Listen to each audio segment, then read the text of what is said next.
Children taken Monday night. Yeah, police say 13-year-old Jaden Robinson and 9-year-old Isabella Robertson were taken from their home by their parent, Tanya York, who does not have custody of them. So let's kind of give you a little bit more information here. Now, police say York may be in the southern part of Randolph County. Jaden was last seen wearing jeans and a t-shirt. Isabella was last seen wearing a blue nightgown. Police say they have not issued an Amber Alert yet because they do not feel the children are in danger. But if you know anything, if you see them, you are asked to call 911 right away. We'll be staying on top of that story, but welcome to the 4 to 5. I'm Lauren Coleman here with Tanya Rivera, and we got Tim Buckley doing the weather today. And for a really good reason, because it is going to be crazy.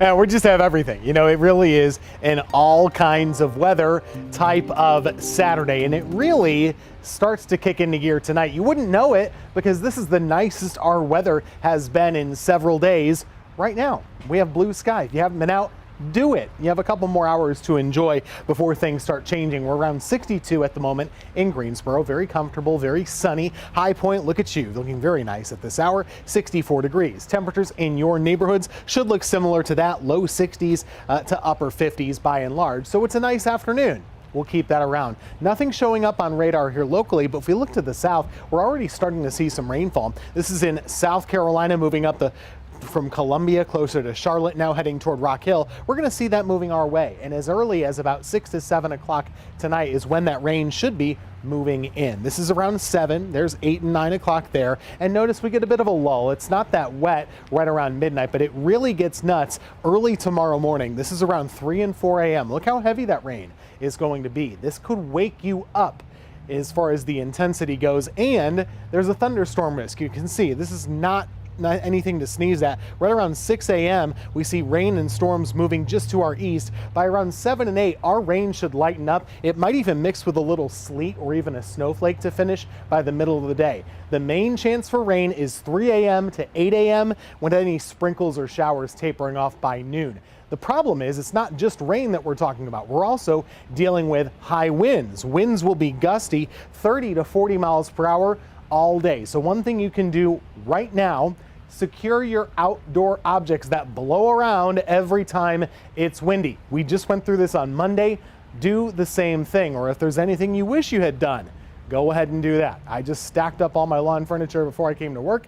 I would encourage you to do the same. Coming up, we'll talk more about these high winds and the temperature drop, which really goes very, very cold by Sunday morning. All right, along with bringing things inside, do this as well. Take out your phone and download or update the free WFMY News 2 app. You'll find the latest weather alerts, radar, and the 7-day forecast. And as soon as you download it, make sure you go into settings and have the notifications turned on so that you are always weather aware. Let's get to your 4 to 5 roundup. New video shows an inmate attacking a Guilford County Detention Officer back in July of 2021. 22-year-old Elijah Evans pleaded guilty to assaulting Officer Sheldon Kaminsky earlier this year. Kaminsky spent a month and a half in the hospital after the attack before being released. His wife said he had to be on a ventilator and suffered several broken bones in his face. Court documents reveal new details about a 16-year-old Mount Tabor High School student accused of shooting and killing his classmate. The documents state that on the day of the shooting, officers spoke with students who told them Maurice felt he was going to get jumped by other students, so he brought the handgun to school. Students told officers when they saw Maurice Evans being approached by other students, he started shooting and then left school. Evans is being charged as an adult for 1 count of murder and the death of 15-year-old William Chavis Renard Miller Jr. Mask mandates may be dropping across the U.S., but not on transportation, at least for now. The TSA says masks will still be required on planes and public transportation, including buses and trains, through April 18th. The rule was supposed to expire next week. Officials say the extra month will give the CDC time to develop new policies that will take into account the number of COVID cases and the risk of new variants. President Biden announced new economic and trade sanctions against Russia today. Now, this is in an effort by Western nations to hit back at Russia for its invasion of Ukraine. The president said the U.S., the G7, and European Union are now jointly taking steps to revoke Russia's most favored nation trade status. That's a move that would bring higher tariffs to a range of Russian goods. The president also said the U.S. will prohibit the import of Russian diamonds, vodka, seafood, including caviar. Doing it in unison with other nations that make up half of the global economy will be another crushing blow. The new actions come as concerns grow about Russia using possible chemical weapons in Ukraine. Today, Ukraine alleged that Russia had ordered the preparation of a terrorist attack on their Chernobyl nuclear plant, now under control of Russian forces. A Greensboro man is working tirelessly to get his stepdaughter Sophia and her grandmother out of Ukraine. Sophia Bosniak lived in Greensboro. She studied at Newcomer School and Page High School a few years ago. She moved back to Ukraine with her grandparents. Just before Russia invaded Ukraine, her stepfather, Billy White, tried to convince her to leave. She finally did 3 days after the Russian invasion started. She sent me a video from out on her porch with air raid sirens going off. And she sent me videos of explosions in nearby towns. I mean, the war is very real. Sad. Sophia and her grandmother are now in Poland. They have an appointment at the embassy to get Sophia's grandmother a visa on April 19th. Volunteers from the U.S. and across Europe are picking up the phone to call Russians as a project aimed at countering the Kremlin's control of state media during the war in Ukraine. Call Russia could be the only option for people in Russia to get any alternative information that they used to have. Last week, the Russian government voted to jail anyone who publishes so-called fake news about the war or uses the word invasion when describing Russia's military action. Campaigners say with Putin unwilling to dial down his rhetoric, they'll keep calling Russians to counter his propaganda. Well, now on to gas prices. They're holding steady at the high price of $4.19 a gallon. Some truck drivers say they're spending anywhere from $600 to $900 to fill up. Well, with prices so high, some are choosing to park their semis, saying they will save money in the long run.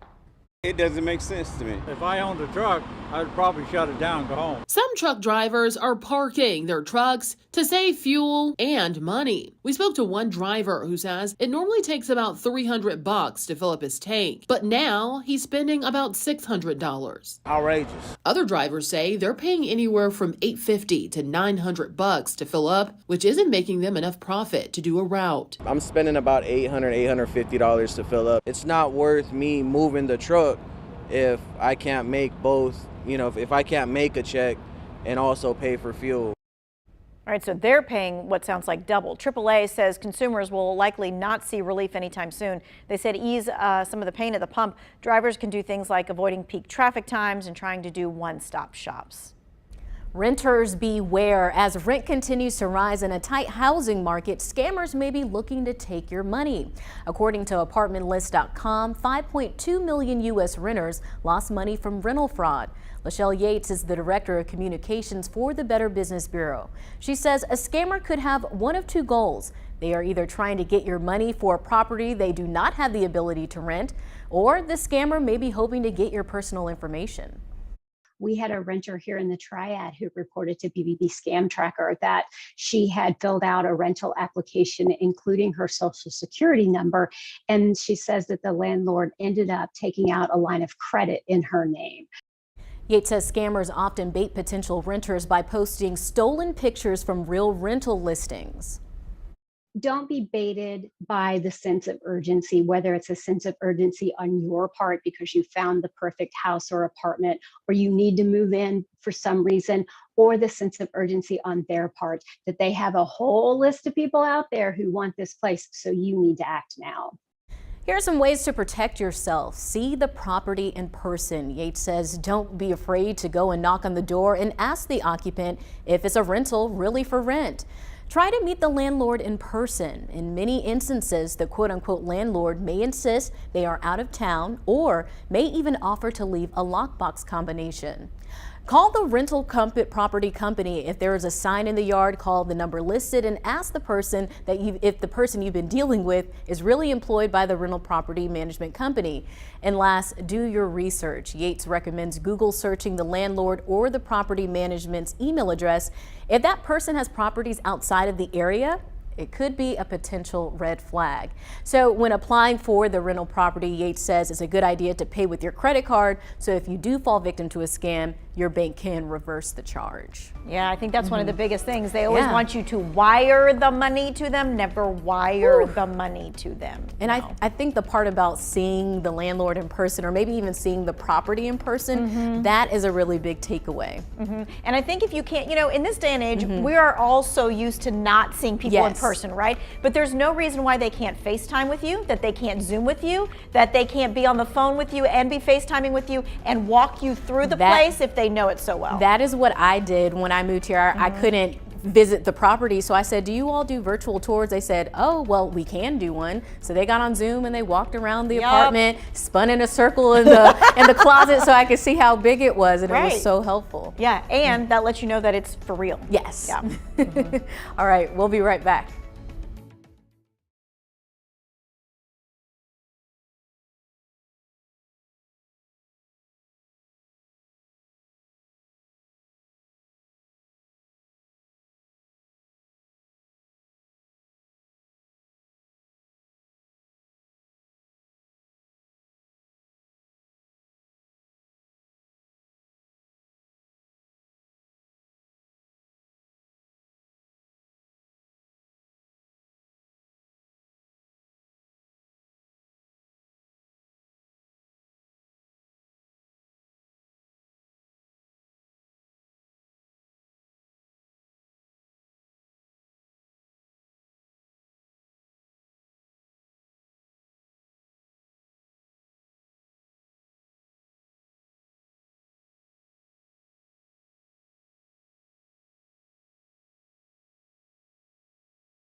Daylight saving time. All right, it stops this Sunday. Good news, we finally get more sun throughout the day. But the bad news, we all lose an hour of sleep. And I'm sure most of us wonder why we even need daylight saving time in the first place and where it even came from. Our verified team looks into it. Myth number one, daylight saving time started as a way to benefit farmers to give them more time to work in their field. In reality, it has the opposite effect, and farmers have been the loudest critics of DST over the past several decades. The sun coming up later in the morning means they have less time to process crops and get to market. Myth number two, daylight saving time helps conserve energy. There is little evidence to support that. A 2008 Department of Energy study found energy decreased by less than 1%. Myth number three, Ben Franklin invented daylight saving time. Nope, not true. In 1784, Franklin wrote a satirical essay suggesting Parisians could save on candles by getting up earlier and making use of morning light. But he only proposed a change in sleep schedules, not the time itself. Daylight saving is also the perfect time to make sure the batteries in your smoke detectors are working. While the newer smoke alarms have a lithium-ion 10-year life battery, most older smoke alarms do not and still require batteries to be switched twice a year. A great way to remember this, of course, is to do this when you change your clocks. And by the way, those smoke alarms usually only last for 10 years. Oh, learn something. Everybody, new. there's expiration dates all over the place. All right, I don't like when they chirp at me. And it's always at 2 o'clock in the morning. I took Why the is battery that? out of one of mine and it kept chirping. You got to pull that thing right off the ceiling. I know. When it happens at 2 o'clock in the morning, I'm sorry. Yeah, That's just going to happen for sure. So what are your feelings about daylight saving? I just want it to be light all the time. Same. I I just want it to be light in the morning, and I want it to be light until 9 o'clock at night. Can you make that happen? No one can do that. No one can do that. No one can do that. We complain about this every year, right? Yeah. And there's nothing we can do about it. If you have a problem, you can write your congressperson. Right. And maybe they can change it. But I will say, if you don't change this, right, if we kept this time all year round, you would have a sunrise at 4:59 a.m. on June 21st. If you keep it the other way, you'd have a sunrise in the winter of 8:30. Oh, way too late. So that's really way late. to me, I think it's fine the way it is. I know no one likes it, but I think it's just right. More sunlight. More sunlight. Take a nap this weekend. Right. We can do it. You're going to need it, right? We can take a nap. Yeah, Yes. you're going to need it because you're going to spring forward, friends. Extra coffee. Yeah. All right. We'll be right back.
All right, if you're enjoying the little things, enjoy that weather the way it is right now. Some crazy changes on the way with a strong front moving in for our Saturday. We've been talking about it all week. A little bit ahead of it, we're going to find some rain showers for this evening. So if you're planning to go out and about on the town this evening, you should bring along your rain gear. Anytime after about 7 o'clock, we could start to see some of those showers. Then overnight tonight, especially early tomorrow morning from 3 a.m. to 8 a.m., there is at least some risk of strong or severe thunderstorms. Biggest chance of that is south and east of Greensboro and over closer to Raleigh and Fayetteville. Then into tomorrow for the morning and the afternoon. That threat really is from I-95 to the east, and it's a big threat as well. So that's something to keep an eye on if you have friends, family, or travel plans out east for tomorrow. Here's the timeline. That's around 7 p.m. this evening. By 10 o'clock, we're just looking at scattered showers and sprinkles. Same idea around midnight to 1 a.m. But it changes fast. This is 2, 3, and 4 a.m.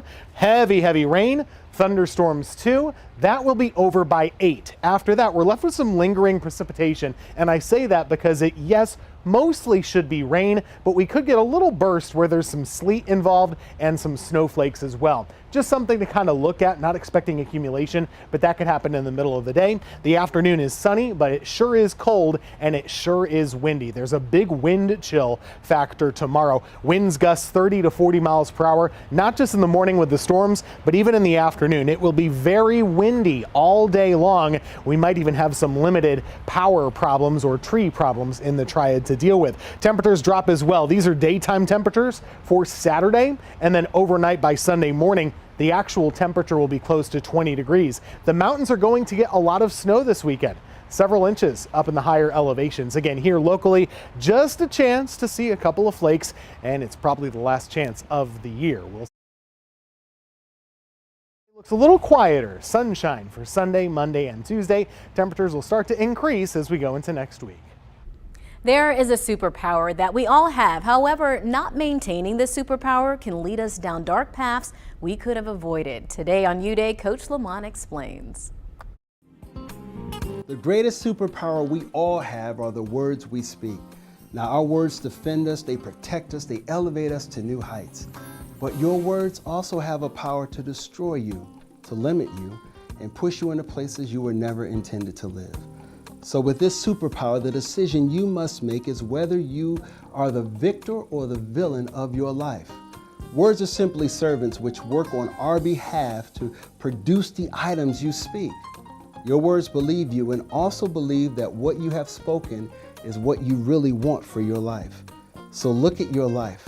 Are you saving the day as the victor or ruining your path as the villain? You hold the power of life and death in your tongue. Which do you choose today? This is Coach Lamont. Make today your best U Day. I'll see you tomorrow.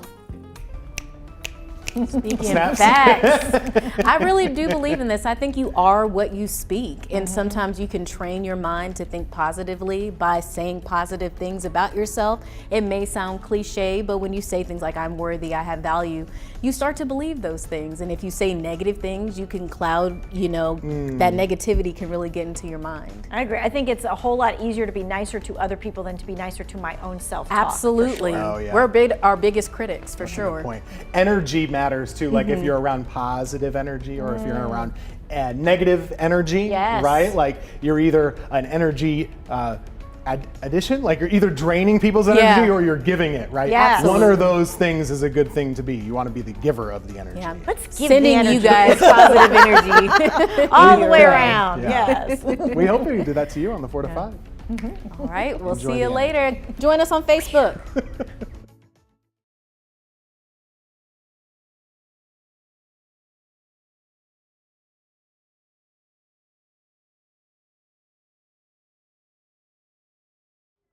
Hello, mic check 1 2 3 4 5 6 7 8 9 10. Mic check.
We are getting closer to crowning a conference champ. The ACC tournament continues today with the semifinals. 2 North Carolina teams still in it. The 1 seed Duke and the 2 seed North Carolina. Both teams will take the court later tonight.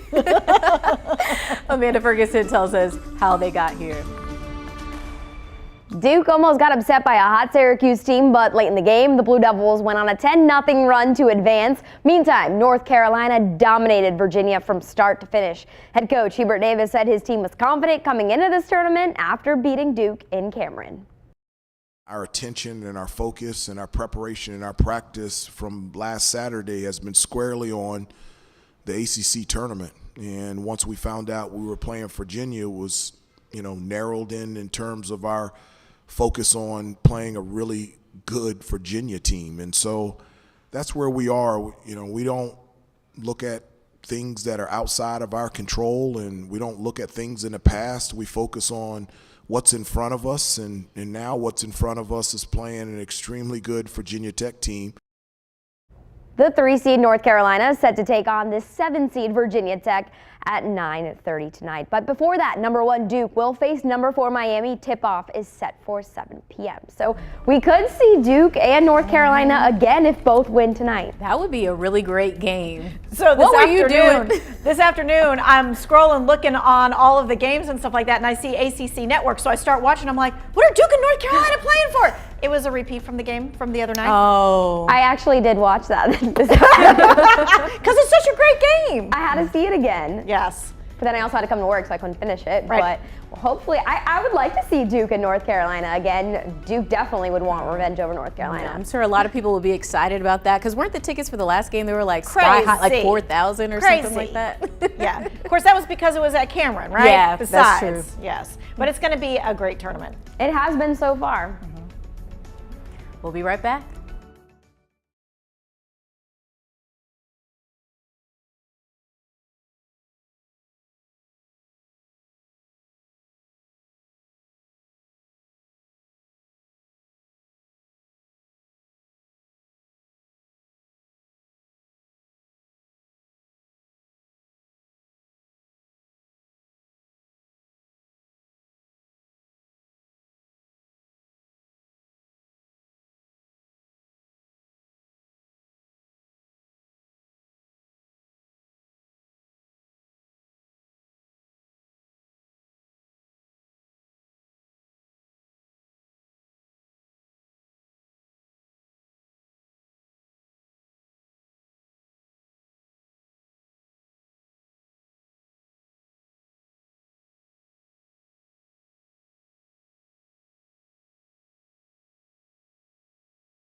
Hey, good Friday afternoon to you. The sun is shining. We're glad that you're here with us. I'm Tanya Rivera. And I'm Lauren Coleman. Thanks for joining us on the 4 to 5. Let's go straight out to Tim Buckley with this good news, this weather you blessed us with today. For right now. Well, I've got good news for the next 2 hours, and then it changes. It really is nice at the moment, though. We even have some sweet smelling flowers somewhere. I don't know what it is. It just smells like spring, and it smells good. And we'll probably be sneezing in a couple minutes. Temperatures are in the 60s right now. We have sunshine here, and if you haven't paid attention to the weather all week, we are expecting a big weather system overnight tonight into Saturday. It's going to bring rain, high winds, and a dramatic drop in temperatures. We might even see a snowflake in the middle of the day tomorrow. Temperatures now, you wouldn't know it. It is spring at the moment. We are right around our average, which is 60 degrees for today's date. Mainly clear skies locally, but you see what's happening. We have scattered showers already moving in from the south. They're just crossing that South Carolina, North Carolina border, and by around 6 to 7 this evening, we'll see scattered showers. These are nothing bad. It's not windy, it's not severe, it's just scattered showers that you have to deal with for your evening plans. It starts to get real around 3 a.m. Notice here, very heavy rain moving in. Differences in temperatures, we're still in the 50s, the mountains are in the 20s. They're getting snow, we're getting a lot of rain, and possibly some strong or severe thunderstorms, especially south and east of Greensboro. That's where that risk of damaging winds will be the highest. Then, when this thing is tapering off between 7, 8, and 9 a.m., we'll start to see falling temperatures into the 30s. So around mid-morning, it wouldn't shock me if we have a little sleet or even some wet snowflakes that mix in. Shouldn't expect accumulation, but just know that's something we're looking at for tomorrow. The temperature will fall, so from 50s to 30s, and we'll stay in the 30s throughout the day. With that wind, it's going to feel like the 20s or even teens. And then by Sunday morning, we're waking up to around 20 degrees. Very cold air this weekend, and those winds last a while too. We'll talk more about this weather system and what has in store for next week coming up in a few minutes. All right, so we're waking up to 20s and we're losing an hour of sleep. Just letting you know about that. All right, with the weather getting colder tomorrow, now is the time. Now is the time to bring in your plants. But if you can't water your plants, according to Cal University, wet soil holds heat more than dry soil. So you just want to actually wet your plants to keep the roots safe. You can also cover your plants. Make sure that you use like a bed sheet or a cloth or a blanket. They work better than a tarp because many times the plastic is not thick enough to insulate those plants. And then for a short cold snap like this one, some of those plants can actually be covered with mulch-like straw that is already in your garden. Triad farmers, they are scrambling thanks to the cold and windy weather. The Ingram's family farm in High Point says they are doing what they can, but expect to lose some of their strawberry crops. If we chose to do anything, we would be choosing to start watering probably by about 7 p.m. and probably wouldn't turn it off until lunch the next day. That's a lot of options for equipment failure. We can handle that. We've got backup tractors and stuff, but then you throw in there the wind. The wind moves the water away from what you're protecting, and if that water does not apply in a consistent fashion over that time, then your plant can actually get frozen and die. So a lot of stuff going on there. We want you to trust our team of meteorologists to keep you updated on the cold and the rainy weekend. They have been rated most accurate, get this, 15 out of the last 16 years by Weather Rate. You can find their latest weather alerts, radar, and the 7-day forecast on our free WFMY News 2 app. Gas prices were already on the rise and have climbed higher since Russia invaded Ukraine. As the U.S. moves to ban Russian oil imports, some states are quickly trying to pass legislation to temporarily waive or reduce their gas tax to try to save some people some money. Here in North Carolina, you're paying a state tax of about 36 cents and a federal tax of about 18 cents a gallon. The state has a surplus of money that could be used temporarily to help offset the costs. Republican Senator Phil Berger was skeptical. Unless we get serious about addressing supply, we'll cut the gas tax. The price will still go up, and what do you do then? A spokesperson for Governor Roy Cooper said if this happens, he would want to make sure road projects continue and the savings actually go to customers. It's something he'll, quote, carefully review.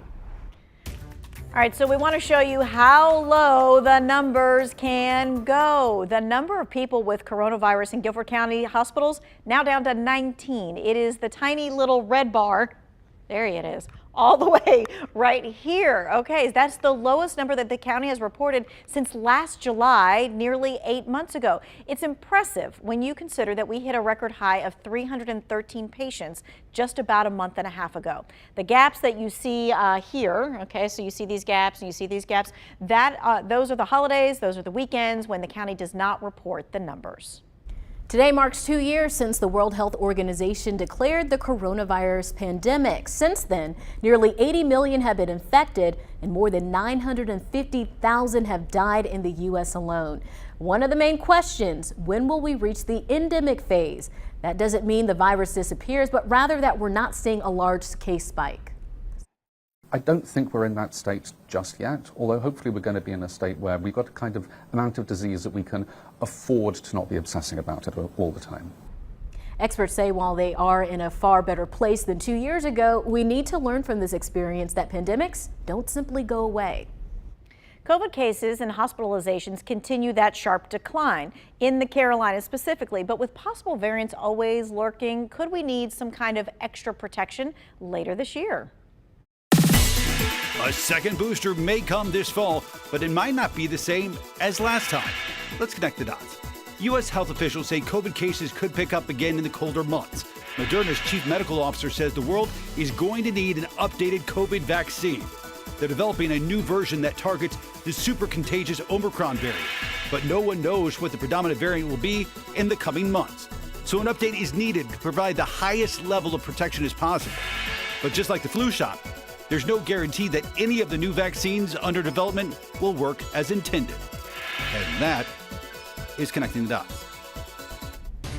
Let's get to your 4 to 5 roundup. With the price of everything from food to gas rising, many people look forward to their tax refund to help offset these costs. But this year, the IRS says you may have to wait. Several factors, including the pandemic, have led to a backlog. As a result, the federal agency is hiring 5,000 extra workers. They did not say when the backlog will be fixed. A new state program kicking off next month here in Greensboro, placing a bounty on massive invasive Bradford pear trees. North Carolina State University says it will allow people to get up to 5 new native trees for their yards in exchange for cutting down the same number of Bradford pears. Experts say the trees can spread in forests to replace native trees and create food deserts for birds. A new Publix is coming to High Point. The company says it leased a place in the Mendenhall Marketplace Shopping Center.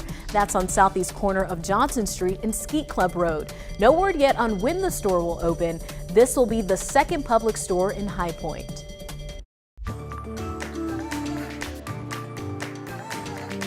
I'm always looking for tips and tricks to save money, especially having kids. The water bill can get high as well as the electricity.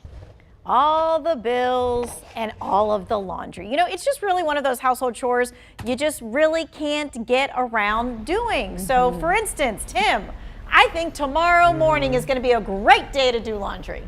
Yeah. I hate doing laundry. I just got to say it. I am not a fan. I don't mind doing it. I just don't like the folding part. Yeah, afterwards. That takes a while. I let it sit in the dryer sometimes for a couple days. I know I shouldn't, but all right, so here's my fun. question. Do you do laundry whenever you need to, or do you have like a set day that you do laundry? So this might be a little TMI, but I usually go off of how much underwear I have available. So once I start getting low on the underwear, I'm like, okay, I need to do some laundry. Okay. I don't have a set schedule. I just do it when I need to. Not enough, apparently. Yeah. I do the sheets once a week pretty religiously. Yeah, same. I'm big on that too. I do that too. Exchange, change them every week. Right. I call it Clean Sheet Sunday. Because that's what's happening. Yeah. Clean Sheet Sunday and clean towel Sunday for sure. All right, so everyone does laundry. None of us want it costing us any more than it should, which is why Consumer Reports looked at the most efficient ways to save money and energy while doing your laundry. Front-load washers deliver when it comes to cleaning performance, and they use the least amount of water and energy. Consumer Reports says using a high-efficiency washer and dryer is one of the most impactful things you can do in terms of reducing your energy bills. But no matter what kind of machines you have, you can save money by using cold water and better laundry detergent. The top 2 detergents in CR's tests, Tide Plus Ultra Stain Release and Persil Pro Clean Stain Fighter. Both can tackle tough stains in lower temperature water and can also be used as a pre-treat stain remover. Now, line drying, it's going to save you on using your dryer, but that's not always an option. Instead, add another spin cycle to your washer. This reduces your dryer's workload by extracting more water from the clothes, which means your dryer works less and less energy is wasted. All right, so this was really interesting to me too. They say when you do that extra spin cycle, it can increase the wrinkles in your clothes. So make sure you kind of like when you take your clothes out, you shake them before you like stick them in the dryer. Interesting. I did not know that. Me neither. We all got to learn something every day, right? You teach us something every day though. So will you be doing laundry tomorrow because you're going to be stuck at home? To be determined. Maybe I will. We'll see. Sometime this weekend I have to. I'll just put it that way. I still have a few more pairs of underwear left. Yeah, so you're not doing it anytime soon. One last thing. Clean out that lint screen before you start every single load. Happy laundering tomorrow, friends, when you're stuck at home anyway. We'll be right back.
We're talking milestone moments. The hit CBS drama Blue Bloods hits a television milestone, 250 episodes. That is a lot of episodes. Yes, that means 250 legendary family dinner scenes. Yeah, we have your behind the scenes look at the Reagan family St. Patrick's Day dinner, which features more whiskey than food. Take a look. Welcome to the 250th Reagan family dinner. And camera, action. Today we're shooting the 250th Reagan family dinner scene. Family dinners are a great chance to have a reunion of friends as well as a reunion of actors. Our original executive producer, Leonard Goldberg, it was his idea that there would be a family dinner in every episode of Blue Bloods. Audiences don't like repetition, but they love rituals. We work, and then when we relax, we talk about work. Yeah, but it's family dinner. It's right there in the title. This particular dinner is a little bit less about the food and a little more about the whiskey. We're kind of initiating Eddie into the Irish side of the family. A Reagan family St. Patrick's Day tradition of the shamrock in the glass, the toast, the sip, you throw the shamrock and then you finish the glass. In the script, it says that the meal is over. In reality, we ate a lot of soda bread. I should weigh 450,000 pounds by now, but somehow I'm hanging in there after 250 dinner scenes. You know, I'm known as the eater, but I'm still very svelte. Oh. Hi, everyone. Hi. To be a part of the family dinner is a great feeling. Eddie's experience is coming into a family that didn't have that. And your family is a family that does have that. The connection of the family in the dinner scene is probably what most people connect to. This all looks so nice. I can't remember the last time I was at a Sunday dinner like this. A lot of times their families don't do that anymore, or they wish their families would do that. And it makes you feel like you're a part of the Reagan family when you're watching it. To be here for 250 episodes, it's really beyond. It's never too late to join the family. Such a cool milestone, and also such a cool idea that has been there since like the beginning of time, like the family dinner, but like we've gotten away from that many times.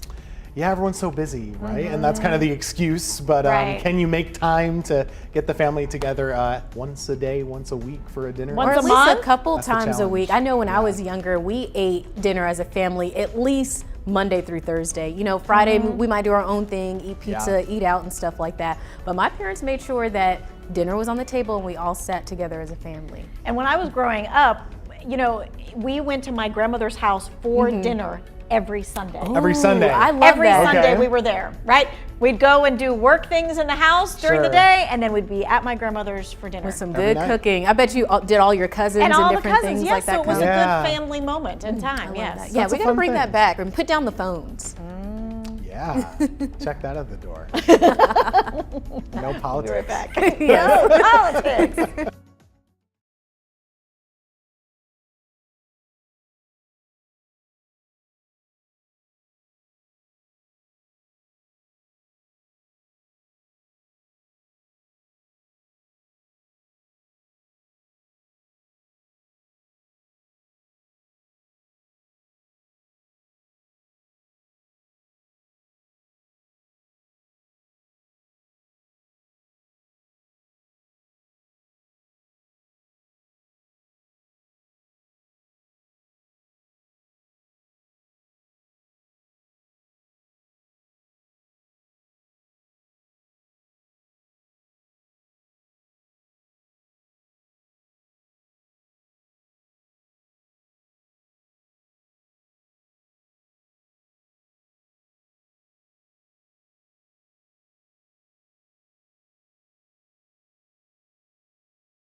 Got to get you up to speed on this weather. A lot going on heading into tomorrow. We will start with tonight. For this evening, you can expect rain to start to move in. I know that sounds crazy based on the way it is outside. It's beautiful right now, but we have showers building to our south, and they will get a little closer to the triad by the 7 or 8 o'clock hour. Now, overnight tonight between 3 a.m. and 8 a.m., we have heavy rain and possible storms moving our way. There is a risk of severe storms, mainly south and east of the triad. It should be a little bit too cool here for the worst of it. But tomorrow morning, we have that risk, and then tomorrow afternoon, it really goes toward eastern North Carolina with a significant severe weather risk. They could see tornadoes. I don't really see that for us, but damaging wind gusts here or there could happen. And if it does, it would be in that 3 a.m. to 8 a.m. time frame. This is what it looks like. And notice, very cold north and west, very warm south and east, near 60 there, 30s here. We're caught in between. Plan on heavy rain. It might be loud enough to wake you up. You may hear some thunder and lightning as well. That's early in the morning. By the mid-morning, the heavy rain is gone. This is around 8 and 9 o'clock, but notice a little mix of sleet or even snowflakes could happen through noon. Not expecting accumulation or problems, but it might be something to see and, kind of look out the window at. As far as the winds go, they're high starting in the morning with that rain band, but they actually could be a little higher in the afternoon. When it's sunny outside, we have all this cold air rushing in. Gusts will be between 30 and 40 miles per hour throughout the day. And with those winds, those are the actual temperatures, so it's going to feel way colder than that. Our wind chill should be around 10 by Sunday morning with air temperatures in the mid-20s. It's tough going. The mountains are going to get some snow out of this thing, and it'll stick a couple of inches up there. Good news for ski slopes and anyone who just wants a little taste of winter. You could drive up there Sunday if you want to see it, or even Saturday if you want to be in it when it's falling. 7-day forecast, cooler after that. Don't forget to set the clocks ahead. Your sunset Sunday will be 7:25. You snooze, you lose, according to a new one-poll survey. The worst snores in the U.S. can be found in the Northeast.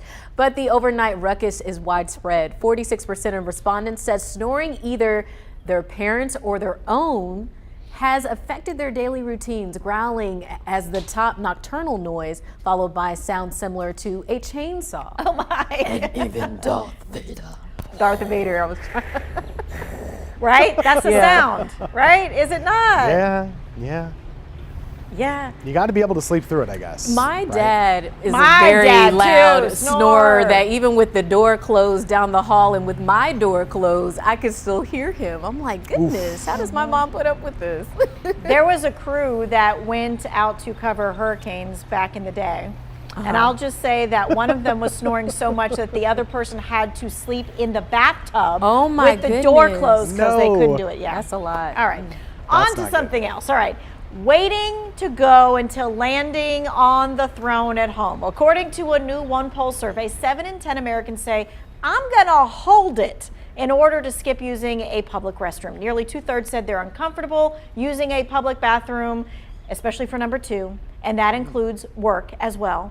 1 in 5 office workers said the top source of return to office anxiety was, in fact, taking care of bathroom business at work. I understand that completely. I will try to hold it, but at work you don't always have that. You don't have the option. That option. Oof. So here's my thing. It would be a whole lot better if we had the doors that went from the top to the bottom, right? You had your own little cubby instead of the doors that leave open that space this big where you can And you can see people's shoes and things. You're like, awful. So-and-so has been in there for a long time. Like, you want your privacy.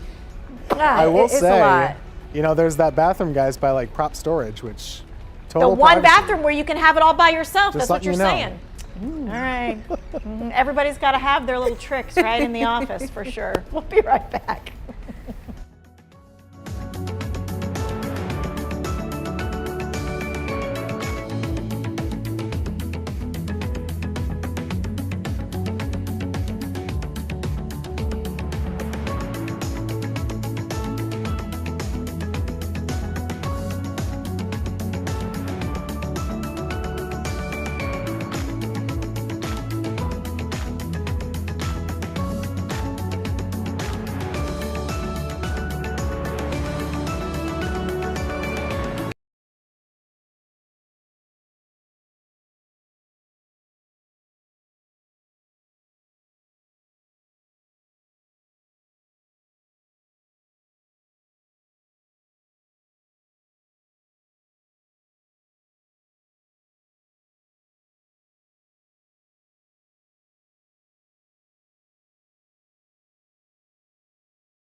Microphone check. Microphone check.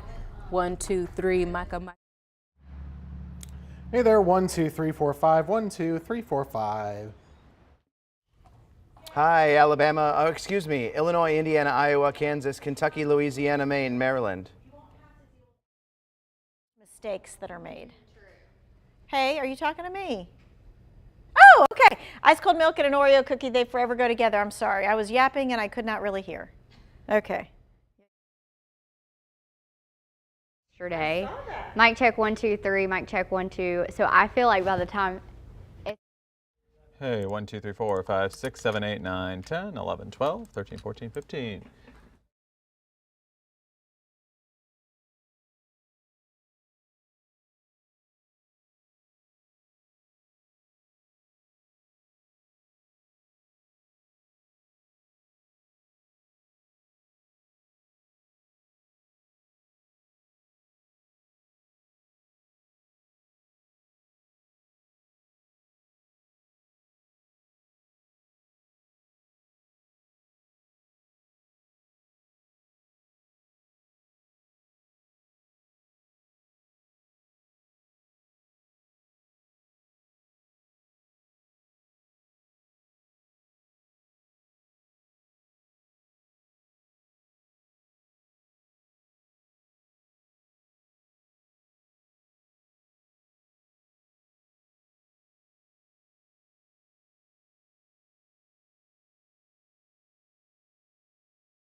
We're going to end the 4 to 5 with an update on Julie Luck. As you know, our friend is battling stage 3A colon cancer, and we miss her here at News 2 terribly. Earlier today, she had her second round of chemo, and she posted this. She said, "I'm ready to keep punching and kicking cancer to the curb." We are too. As we recognize March as Colon Cancer Awareness Month, we want you to act on Julie's request to check your colon, to get screened. The American Cancer Society estimates there will be more than 106,000 new cases of colon cancer in the U.S. just this year alone. Experts now recommend getting screened starting at the age of 45. The only way to get a true diagnosis is to get a colonoscopy. People with an increased risk, such as those with a family history of colon cancer, should consider getting screened sooner. Keep sending your prayers and your good vibes to our Julie Luck. She appreciates all of it very much, and that is it for the 4 to 5. WFMY News 2 at 5 starts now.